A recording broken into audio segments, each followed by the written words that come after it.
Hello, I hope तुम्ही सगळे खूप छान. आजचं सकाळची सुरुवात मस्त असं कोकोमेलनच्या गाण्यांनी झाली होती, कारण की कृष्णवी लवकर उठली होती. त्यानंतर मला एक असं मस्त पार्सल रिसीव झालं होतं, जे माझ्या बहिणीने मागवलं होतं, पण ती घरी नव्हती. सो मी तिचं ओपन करून बघितलं हे पार्सल कसं आहे म्हणून. सो तिने मागवलं होतं हे प्लिक्सचं. फर्स्टवालं होतं ते क्लेन्झर होतं आणि हे सेकंडवालं होतं एक सिरम होतं.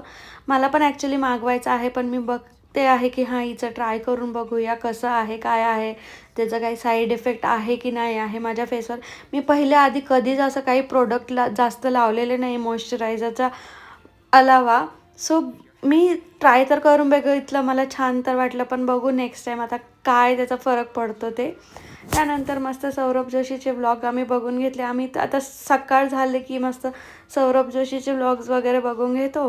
त्यानंतर मी गेली होती रिलायन्सला, आणि रिलायन्सला काय माहिती ऑफर चालू आहे. जर तुम्ही 1000 रुपयाची शॉपिंग केली ना, तर 179चा डब्बा तुम्हाला 99 रुपीजमध्ये भेटतो.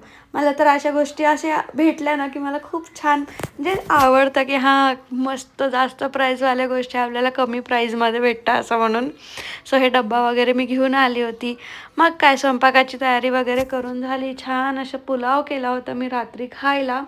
इतका छान झाला होता व्हेजिटेबल पुलाव, मस्त एकदम.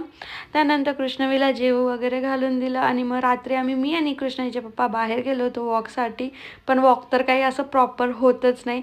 आम्ही बाहेर गेलो म्हणजे मी तरी काही ना काहीतरी घेऊन येते. मग मी सगळ्यांसाठी आणला होता फालुदा, आणि कृष्णवीने पण तो खाल्ला. ॲक्च्युली तिला द्यायचा नव्हता, पण तरी ती थोडं हट्ट करत होती. सो मी तिला थोडं तरी टेस्ट करायला दिलं, कारण की तिला आईस्क्रीम हा प्रकारच खूप आवडतो. चलाच असं भेटूया नेक्स्ट व्हिडिओमध्ये. तोपर्यंत बाय.